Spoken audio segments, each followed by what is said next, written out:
Que la paix, la miséricorde et les bénédictions d'Allah soient sur vous. Assalamu alaikum wa rahmatullahi wa barakatuh. Aujourd'hui, on va commencer une série sur les compagnons de notre prophète Mohammed alayhi salatu wassalam. Et aujourd'hui, on va parler de Mus'ab ibn Umair, un grand compagnon, radiallahu anhu. On dit que il était issu donc d'une famille noble, d'une famille riche. Et c'était quelqu'un qui était très élégant, très soigné, il se parfumait toujours, et il va entendre parler donc de l'islam. Il va entendre qu'il y a des réunions qui se déroulent dans la maison d'Al-Arqam. Il va aller vers eux, il va écouter le message donc de notre prophète Mohammed alayhi salam, et il va se convertir aussitôt. Il va faire partie donc des premiers musulmans à être auprès de notre prophète Mohammed alayhi salam. Plus tard, une personne va aller avertir ses parents.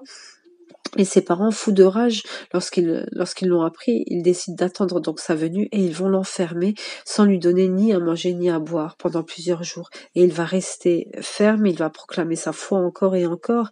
Et plus tard, on dit qu'il va donc s'enfuir de chez ses parents lorsqu'il va voir la première émigration donc vers l'Abyssinie. Il va partir avec tous les musulmans.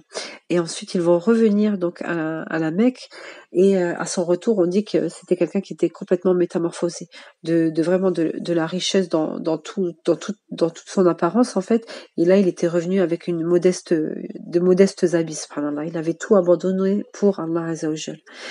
Et là, notre prophète Mohammed alayhi salam décide de l'envoyer donc en tant qu'ambassadeur à Yathrib, à la Médine, et il va vivre chez Assad, donc un compagnon de la Médine. Et là, on dit que Mus'ab va convertir beaucoup de personnes, dont Saad ibn Mu'ad, dont Saad ibn Ubayda, dont Thabit ibn Qais et beaucoup d'autres.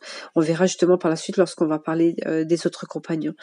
Et ce compagnon-là, à la bataille de Uhud, le prophète va lui confier l'étendard, donc le drapeau avec écrit La ilaha illallah dessus.